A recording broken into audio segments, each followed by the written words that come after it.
믿음 생활을 시작한 그리스도인들이 실제로 믿음 생활하면서 당하는 어려운 일 가운데 하나가 바로 시험을 만날 때입니다. 연단 아니면 어려운 고난 또 심지어 박해를 만날 때에 어떤 생각을 가지게 되느냐.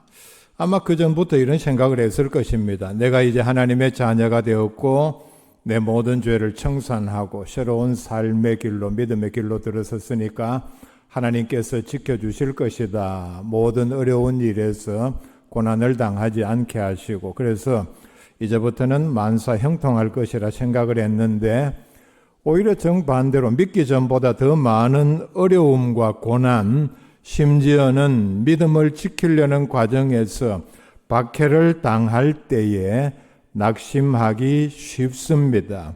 성경을 잘못 아는 경우죠. 그런데 오늘 읽어드린 이 말씀은 바로 이런 문제에 대한 해답, 해결책을 우리에게 제시해 주는 말씀입니다. 본문에 보면은 시험이라는 말이 나옵니다. 원어로는 페이라스모스라는 단어인데 신약에서 같은 문맥에서 어떤 때는 보면은 유혹이라는 우리말로 번역을 했고 또 어떤 경우에는 시험, 또 더 세분을 하면은 연단, 시련 이렇게 두 가지 서로 다른 뜻으로 번역을 하고 있습니다. 그러니까 원어는 같은데 우리말에서 문맥에 따라서 유혹이라고도 번역을 하고 시험 또는 연단, 시련 이렇게 번역을 합니다. 유혹이라는 말은 사탄이 하나님의 백성들을 범죄하게 하고 타락하게 하기 위하여 유혹하는 것이다. 우리가 성경 전체적으로 그렇게 이해할 수 있습니다.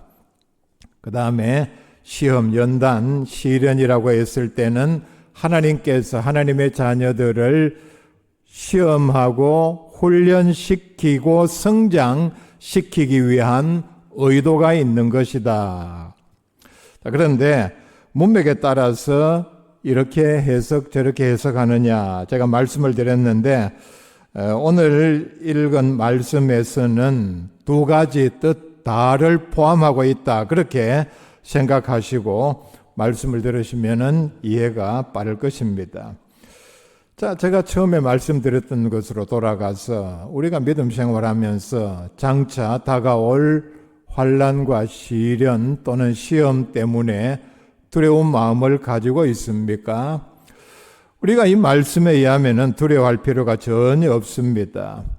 23절 말씀은 우리가 환난과 시험을 당할 때에 하나님께서 우리를 도와주신다. 분명히 약속하는 말씀이기 때문입니다. 하나님께서는 우리의 시련 또는 미혹 이런 여러 많은 훈련, 박해 가운데 어떻게 개입하시고 우리를 도와주시는가? 말씀이 주시는 대로 차례대로 따라가 보도록 하겠습니다. 첫째는 누구나 다 시험을 당합니다. 시험을 당하지 않는 사람은 한 사람도 없습니다. 하나님의 자녀라면은 하나님께서 그 사랑하는 자를 훈련하고 징계하시고 성장시키기 위한 목적으로 우리에게 다양한 또는 그 수준에 맞는 그때 맞는 훈련 과정을 우리에게 반드시 제공을 합니다. 시험과 환난 그리고 연단은 마치 병균과 같습니다. 병균은 살아있는 사람에게만 달려듭니다. 죽은 사람에게 달려드는 것은 병균이 아니고 부패균입니다. 병균은 죽은 사람에게는 절대로 달려들지 않습니다. 오히려 살아있을 때 붙어 있다가 죽으면 나갑니다. 병이 들면은 괴롭습니다. 힘들고 고통스럽죠. 자, 우리가 이때 하나님의 자녀로서 어떻게 생각해야 하는가 하면은 이런 병도 또 내가 병을 걸려서 고통을 당하는 것도 내가 살아있기 때문에 달려들고 내가 고통을 당한다 생각하면은 참기가 견뎌내기가 훨씬 쉽습니다. 그러니까 죽으면은 이런 병균도 날 거들떠 보지 않는다는 얘기입니다. 그러므로 시련을 만나거든 내 믿음이 살아있구나, 아니면 어떤 유혹이 올 때에 내가 이만한 믿음이 되니까 그래도 마귀가 날 한번 시험해 보려고 이런 미끼를 던지는구나 생각을 해야 합니다. 왜냐하면 영적으로 죽은 사람은 마귀도 거들떠보지 않기 때문입니다. 마귀는 매우 영리합니다. 쓸데없는 일에 실탄을 쓰지를 않습니다. 꼭 필요한 곳에만, 저 인간은 하나님의 자녀로 믿음이 좋다고 하는데 내가 어떻게 한번 해봐야 하겠다, 이런 곳에만 자기의 어떤 괴계를 쓴다는 얘기입니다. 예수님도 시험을 받으셨습니다. 모든 종류의 시험을 다 받으셨습니다. 예수님에게 유혹이 없었습니까? 더 큰 유혹이 있었습니다. 심지어는 십자가에 달려 있는 가운데에도 네가 정말 하나님의 아들이라면은 십자가에서 내려오라. 즉 인류를 구원할 모든 계획을 포기하고 너 지금 당장 괴롭지 않느냐, 다 때려치우고 편안한 길로 들어가라. 마지막까지 이런 유혹이 있었습니다. 예수님의 모든 삶은 시련과 고난과 박해의 연속이었습니다. 사도행전 14장 22절에 또 우리가 하나님의 나라에 들어가려면 많은 환난을 겪어야 할 것이라 분명히 우리에게 예고를 했습니다. 디모데후서 3장 12절에 무릇 그리스도 예수 안에서 경건하게 살고자 하는 자는 박해를 받으리라. 어느 시대든지 마찬가지입니다. 대충 믿고 자기의 그리스도인 된 신분을 숨기고 아무런 행함도 하지 않으면은 박해도 없다는 얘기입니다. 박해와 연단, 시험, 고난은 우리의 믿음 생활의 필수 훈련 과정입니다. 훈련받지 않은 의사, 교과서만 가지고 공부한 의사, 여러분 중병일 때 여러분 몸을 맡기겠습니까? 뭘 믿고 맡깁니까? 반드시 필요하다는 얘기입니다. 박해와 연단, 시험과 고난을 통해서 우리의 믿음이 성장합니다. 아주 좋은 환경 가운데서 육신적으로도 잘 살고 성경 조금 알고 예수 믿으면 구원을 얻는다더라. 이 지적인 동의만 가지고서는 절대로 믿음이 성장할 수 없습니다. 그리고 박해, 연단, 시험과 고난을 통해서 하나님과 사람 앞에서 내 믿음을 증명해 보입니다. 증명은 굉장히 중요한 과정이요 행위입니다. 증명이라는 말을 많이 쓰죠. 증거를 낸다. 굉장히 중요한 얘기입니다. 심지어 수학에서 이걸 증명을 한다. 어떤 난제는 증명이 굉장히 어려운 경우도 있고 몇백 년 만에 이런 난제를 풀었다. 참 위대한 수학자죠. 이걸 증명을 했을 때에 이론적으로 굉장한 업적입니다. 그보다 더 위대한 업적이 뭔지 압니까? 하나님 앞에서 내 믿음을 증명해 보이는 일입니다. 성경을 알고 신앙 고백함으로 내 믿음을 입증합니까? 증명을 합니까? 바로 연단과 박해, 고난, 이런 많은 시험을 통해서 내가 이런 시험을 통과했습니다. 어떤 시험은 불의 연단이라고 그럽니다. 마치 금속이 용광로를 통과하는 것과 같은 이런 일을 통해서 내가 하나님 앞에 내 믿음을 증명해 보이는 과정이 바로 시험과 연단을 통해서입니다. 그리고 이런 시험과 연단, 고난의 과정을 통해서 천국 백성의 자격을 갖춥니다. 이 땅에서의 우리의 믿음 생활은 바로 천국 들어갈 준비 또는 천국 백성의 자격을 갖추는 일입니다. 두 번째, 시험을 이긴 사람들이 많이 있습니다. 성경은 믿음으로 시험을 이긴 사람들을 우리들에게 소개를 하고 있습니다. 우리가 성경을 읽을 때에 어디에다가 초점을 두고 읽어야 하는가? 창세기부터 신약에 이르는 많은 위대한 믿음의 사람들은 이런 어려운 일 가운데에서도 참고 견디고 승리하고 어떤 유혹에도 넘어가지 아니하고 믿음을 지킨 위대한 믿음의 사람들을 우리에게 소개를 하고 있구나. 자, 우리가 이런 면에 초점을 맞추고 성경을 읽어 나가야 합니다. 히브리서 11장에 보면은 이런 사람들의 위대한 믿음, 시련과 연단을 이기고 승리한 믿음의 사람들을 한 장에 요약해서 우리에게 소개를 하고 있습니다. 다른 말로 이들은 믿음의 영웅들입니다. 자, 그렇다면 우리가 본받아야 합니다. 우리에게 이렇게 소개를 합니다. 처음부터 했지만은, 자, 뒤에 가서 히브리서 11장 33절에 보면은 사자들의 입을 막기도 하며, 제가 지난주에 말씀을 드렸죠. 다니엘은 그런 극심한 연단과 고난, 시험의 과정에서 자진해서 사자굴에 들어가서 사자들의 입을 막기도 하며, 얼마나 큰 시험입니까? 35절에 심한 고문을 받되 구차히 풀려나기를 원하지 아니하였으며, 극심한 고난, 즉 그런 많은 심한 고문 가운데서도 자기가 믿음만 포기하면은 얼마든지 거기서 나갈 수 있음에도 구차히 풀려나가기를 원하지 아니하였다. 36절에 보면은 또 어떤 이들은 조롱과 채찍질뿐만 아니라 결박과 옥에 갇히는 시련도 받았으며, 자진해서 감옥에 들어가는, 그러니까 내가 이제 예수 믿지 않겠습니다, 이거 포기합니다 하면 나갈 수 있음에도 당당하게 그냥 감옥에서 그대로 머무르는 시험의 과정을 그대로 통과했다는 얘기입니다. 37절에 돌로 치는 것과 톱으로 캐는 것과 시험과 칼로 죽임을 당하고 양과 염소의 가죽을 입고 유리하여 궁핍과 환난과 학대를 받았으니. 자, 믿음의 위대한 사람들은 이런 모든 시험을 이겼다, 우리에게 요약해서 설명을 합니다. 자, 그런데 또 하나, 성경에 나오는 모든 사람들이 다 시험을 이긴 것은 아닙니다. 유혹을 이기고 시련과 박해, 환난을 이긴 것은 절대로 아닙니다. 우리에게 이런 시험이 찾아올 때에 우리가 반드시 가져야 할 믿음이 있는데, 이런 유혹과 시험, 박해를 이기려는 우리의 노력, 의지 분명히 있어야 합니다.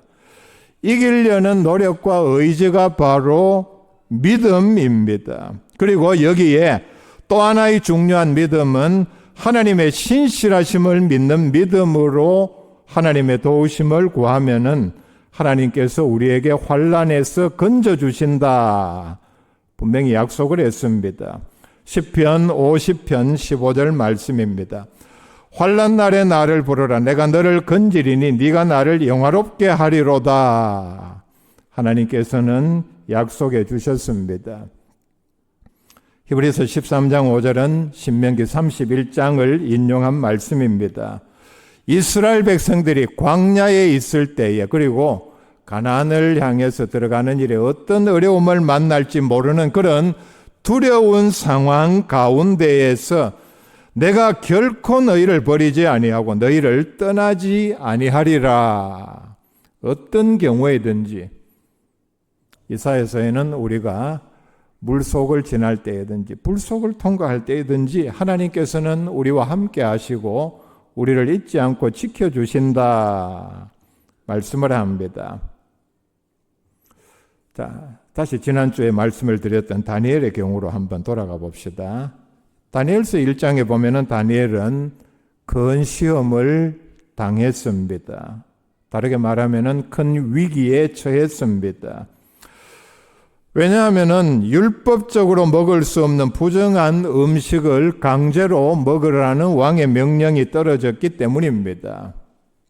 거절하면은 왕의 기분에 따라서 포로된 주제에 이런 은혜를 거절하다니 하면서 죽을 수도 있는 상황입니다. 그런데 다니엘은 어떻게 했느냐? 1장 8절 말씀입니다. 다니엘은 뜻을 정하여 왕의 음식과 그가 마시는 포도주로 자기를 더럽히지 아니하리라 하고 자기를 더럽히지 아니하도록 환관장에게 구하니. 자, 8절의 중요한 말은 다니엘은 내가 절대로 더러운 음식으로, 율법적으로 더러운 음식으로 나를 더럽힐 수 없다. 믿음을 지키겠다는 확고한 결심을 했습니다. 그러자 9절에 나오는 말씀이 바로 하나님이 다니엘로 하여금 환관장에게 은혜와 긍휼을 얻게 하신지라 나옵니다. 뭐가 먼저입니까?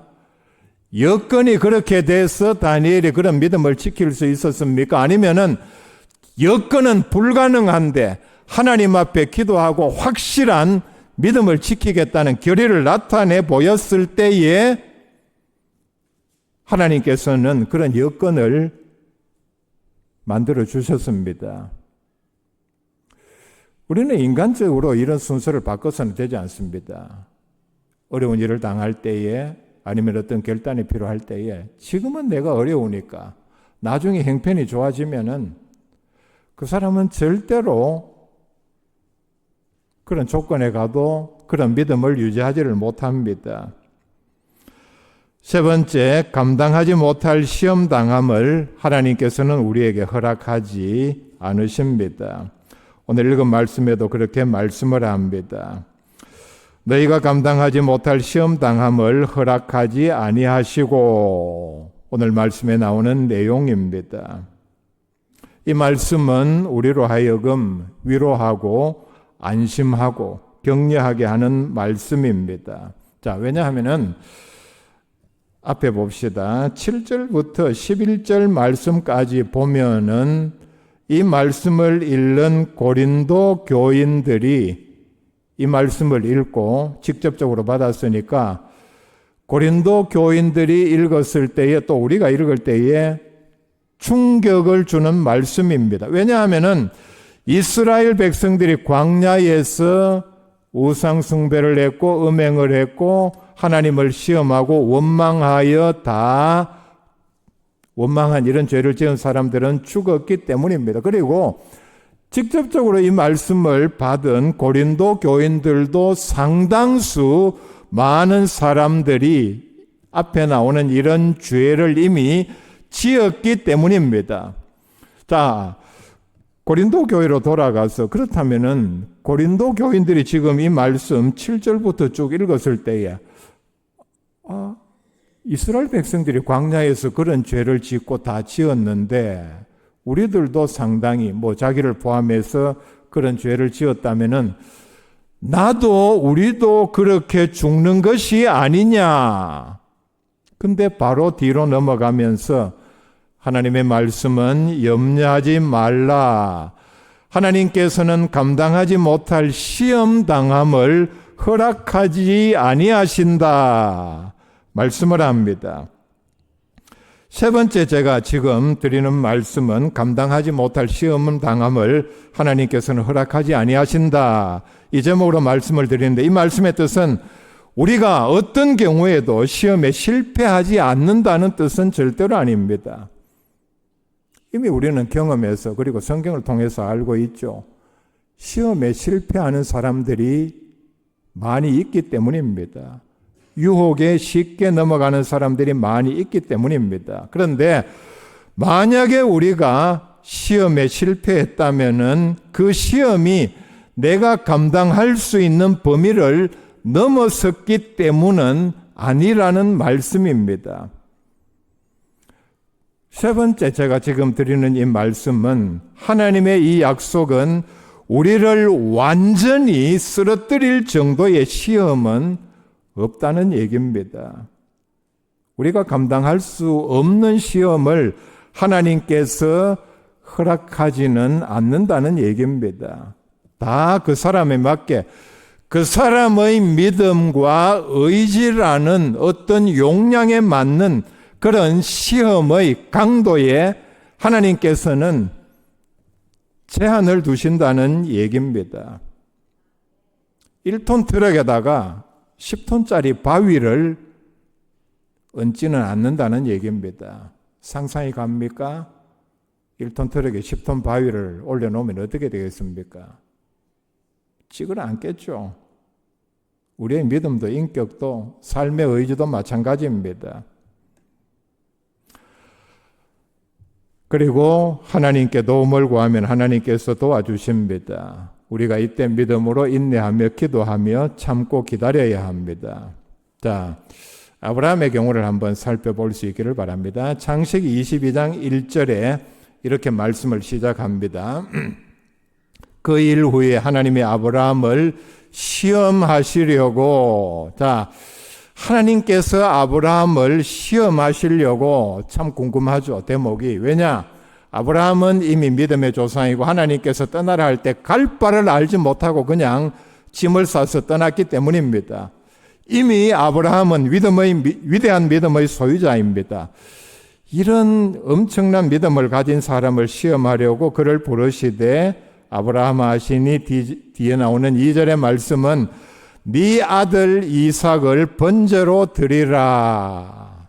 자, 여기서 그 궁금증이 풀렸죠. 이야, 아브라함에게는 이런 시험을 하는구나. 자, 그런데 네 아들 이삭을 번제로 잡아드려라. 즉, 자, 이해하기 쉽게 제가 그대로 말씀드립니다. 번제로 잡아드리려면 목을 따고 피를 다 뽑고 가죽을 벗기고 내장을 다 끄집어내고 각을 떠야 합니다.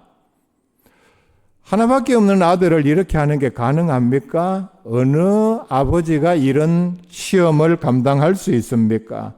보통 사람 같으면 절대로 감당할 수 없는 시험입니다. 근데 하나님은 감당하지 못할 시험을 하시지는 않는다고 했죠. 무슨 뜻이냐? 아브라함의 수준에는 이 정도 믿음의 시험이라야 아브라함이 나중에 그래도 내가 그런 시험을 이겼지. 그리고 성경에 기록할 만한 거리가 된다는 얘기죠. 과연 믿음의 조상답게 하나님께서 시험하시고자 하는 사람답게 아브라함은 즉각 순종했습니다. 생각해보고 고민해보고 이런 거 없었습니다. 바로 준비해서 3일 길을 나섰고 제단을 만들고 나무를 쌓아놓고 이삭을 결박하고 칼을 잡고 아들을 잡으려 할 때에 하나님께서도 얼마나 급하셨는지 아브라함아 아브라함아 하고 연거푸 불렀습니다.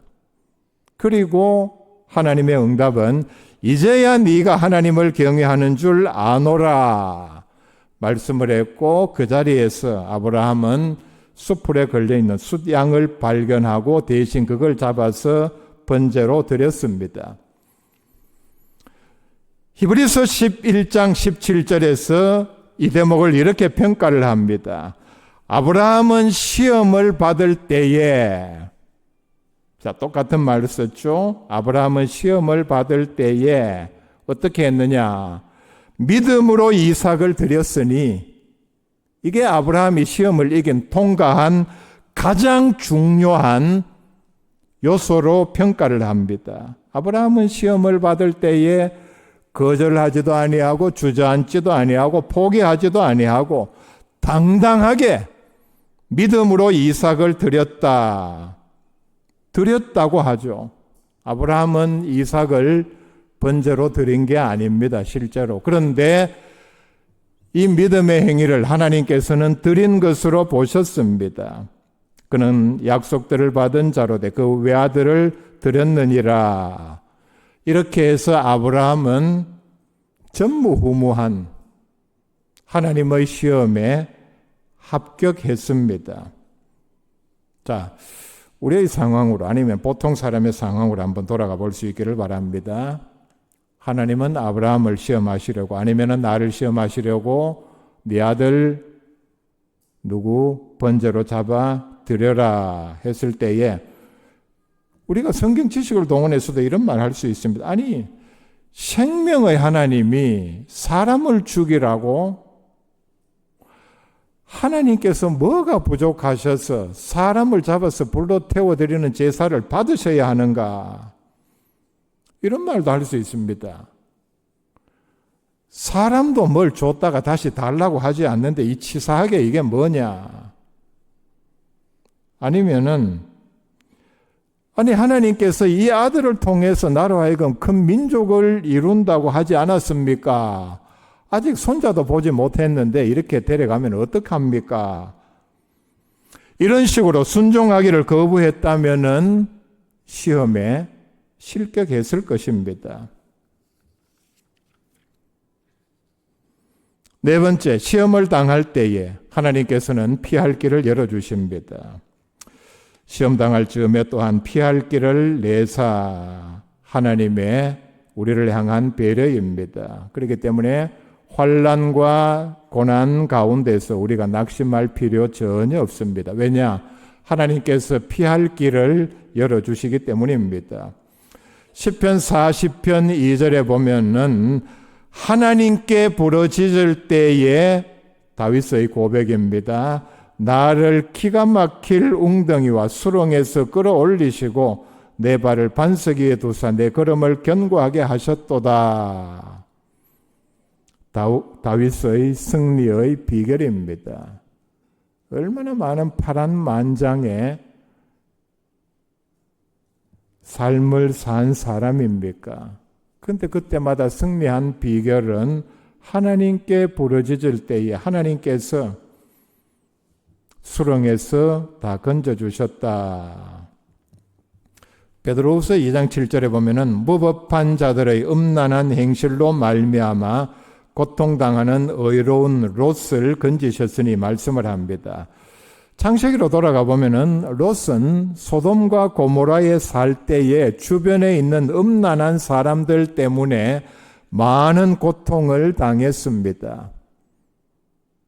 그들이 어떤 일을 했습니까? 자기 집에까지 찾아와서 밤에 문을 두드리며 찾아온 하나님의 사자 남자를 끌어내라. 남자들이 와서 참 말로 표현할 수 없는 음란한 행위를 요구를 하고 끌어내라. 이런 사람들 때문에 롯이 소돔과 고모라에서 많은 고통을 당했다는 얘기입니다. 이런 것이 바로 롯에게는 큰 시험이었습니다. 그런데 하나님께서 소돔과 고모라를 심판하실 때 불구덩이에서 이렇게 시험 당하는 것을 보고 참는 롯을 어여삐 여기셔서 롯을 구원하셨다는 뜻입니다. 야고보서 1장 12절에 시험을 참는 자는 복이 있나니 이는 시련을 견뎌낸 자가 주께서 자기를 사랑하는 자들에게 약속하신 생명의 면류관을 얻을 것이기 때문이라 말씀을 합니다. 시험을 이기고 통과했을 때에 얻는 상급과 우리가 중간에 포기하고 하나님의 선하심, 신실하심을 믿지 못하고 시험에 졌을 때의 그 결과는 엄청나다는 사실을 분명히 기억을 해야 합니다. 다섯 번째, 시험을 능히 감당하게 하십니다. 그렇기 때문에 우리는 시험을 당할 때에 하나님을 더욱 의지해야 합니다. 히브리서 2장 18절에 보면 그가 시험을 받아 고난을 당하셨은즉 시험 받는 자들을 능히 도우실 수 있느니라. 예수님은 우리의 시험을 진정으로 함께 아파하며 고통 가운데서 우리를 도우신다 말씀을 합니다. 베드로후서 2장 9절에 주께서 경건한 자는 시험에서 건지실 줄 아시고 불의한 자는 형벌 아래에 두어 심판날까지 지키시며 말씀을 하고 있습니다. 하나님께서 우리에게 주신 이런 약속을 믿는 믿음으로 시험과 연단에 믿음과 인내로 승리하는 성도들 다 될 수 있기를 바랍니다.